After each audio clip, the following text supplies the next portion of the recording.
Hello, everybody. Welcome to the Political Vigilante. My name is Graham Elwood. I wanted to talk about some of the after effects of the teacher strike in West Virginia. They reached a little bit of an agreement, and I'll go into it. There's an article here from The Intercept that I want to talk about. And what the article focuses on, and what I want to talk about as well, is how this strike is going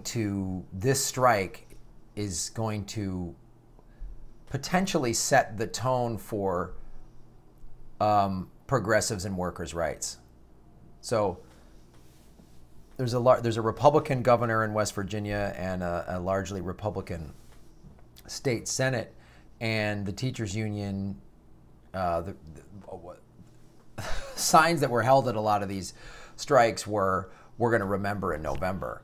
And I think here's an opportunity for the Democratic Party. I don't think they'll get it, but like for all the progressives that we've been talking about on this show, and many of you have said, oh, there's this progressive running in my district, in my state, and that's wonderful, and I'm glad you guys are putting that stuff out there. This is why we've talked about this. Why a third party, if we are going to have a third party, it needs to be a labor party, and why labor needs to be, the Democratic Party used to be the Workers' Party. It used to be the Labor Party. And when you have a unbridled capitalism that's just out of control like we have, the worker is screwed at every turn. Unions are demonized, and working, until you die for your company is viewed as noble, which is complete bullshit. So I want to go into some of the things that happen here in West Virginia because it's relevant to the rest of the country, and it's relevant to how all of you in your local races need to find the labor candidates. So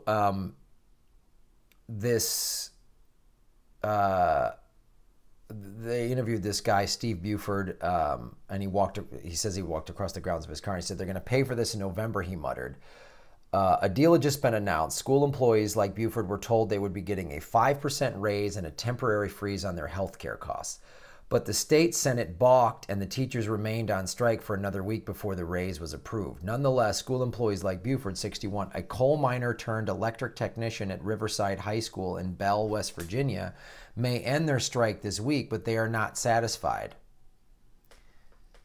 So all these teachers are now like, okay, let's get some change. But let's be clear here. You got to get in the primaries because this is the system that has been set up. Don't pay attention in the primaries. And if it's a largely blue or red district, then whoever wins the primary wins, right? So this is the thing we changed in California. You had it's a primarily blue state, and in a district that's all whoever wins whatever Democrat wins the primary in the all blue district, then they go up against a Republican who's the Republicans would just put up a nobody that they know is going to lose. And it's the same thing in the red districts. So it's why you got to win in the primary. And why when California changed it is so now it's the top two. So now you have to run a full campaign.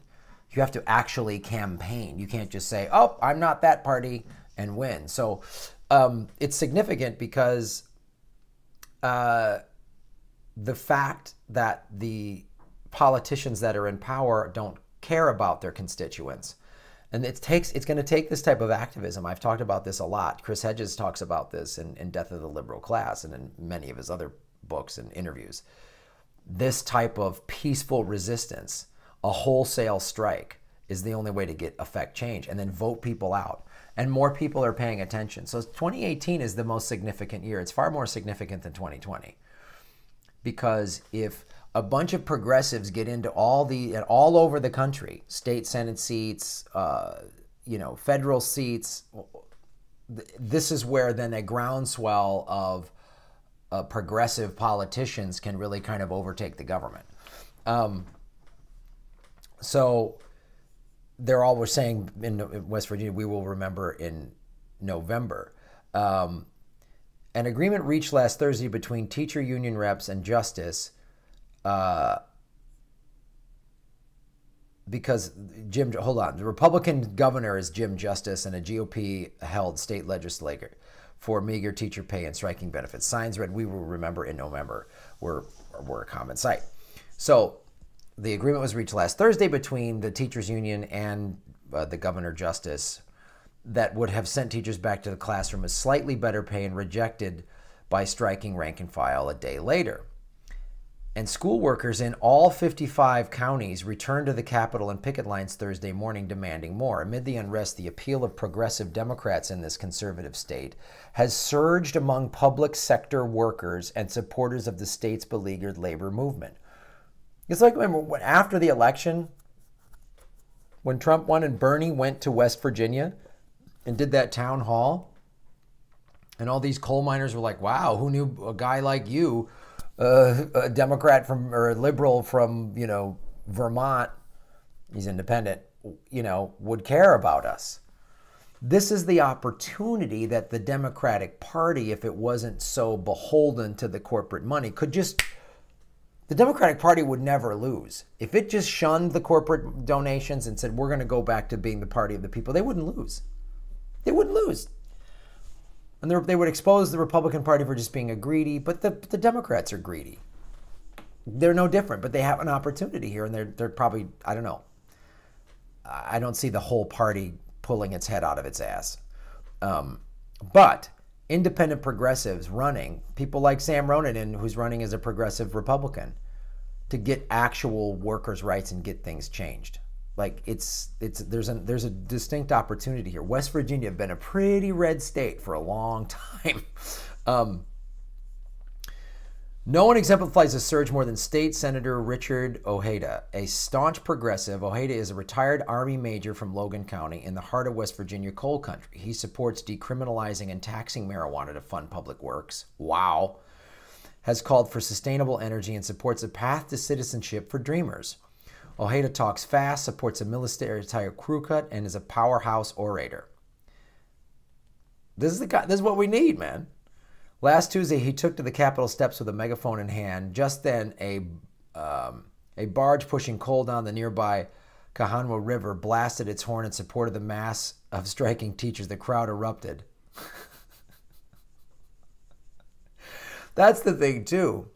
Coal workers, and when I talked about this with Stevie on Red Economics, coal workers want clean energy. They understand going in the coal mine kills you. They just want jobs like anybody else. And here's a guy going into the heart of coal country going, let's get green energy. Let's put people to work building green energy. And coal workers in a red state are like, yeah, great idea. See, that's the thing I talk about. The progressive ideas, they're better. They just benefit everybody. You don't have to be some hippie, vegan, Putin surfer like myself. You can be, fairly right-leaning in many of your ideas and still like, yeah, it's still better for everybody.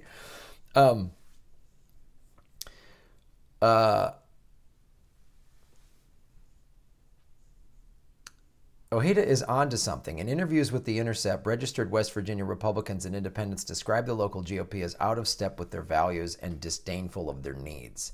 After the strike, I'll definitely be voting differently, said James Pickren, 39, who teaches diesel technology in Eleanor, West Virginia. An 18-year veteran of the Marine Corps with conservative views, Pickren voted for Donald Trump in the 2016 race. On Tuesday, Pickren stood in the rotunda of the Capitol in Charleston protesting the state GOP. In his hands was a homemade sign demanding health care funding for a dozen West Virginia public worker groups, from teachers to the Division of Forestry to the DMV. Most of the time I voted a straight Republican ticket, he said. Now, he said, he will support local Democrats to vote to fully fund the state's Public Employee Insurance Agency, PEIA. And this is the thing. So it sounds like Democrats in West Virginia are actually being, progressives. They're not just saying, oh, we're not Trump, we're not them. They're saying, no, we're going to support these policies. That's the thing I'm so fucking sick of seeing. Democrats just saying, resist Trump. That's not a policy. That's not a platform. This, right here. We're going to support and fund a public employee insurance agency. So public employees have better insurance. Sounds good. Teachers need pay raises. Teachers get a pay raise, but then the military, releases videos of some new Hercules dropping all these bombs on everybody. We're a bunch of kick-ass Americans. It's like, wow, how many schools or teachers' salaries could you have increased instead of spending all that money on war? It shows why you got to be a real progressive. And why, when you come with real not bullshit Nancy Pelosi style platitudes, she's more of a Republican than than anyone, than an actual progressive. And don't be patronizing and be honest. So it's like,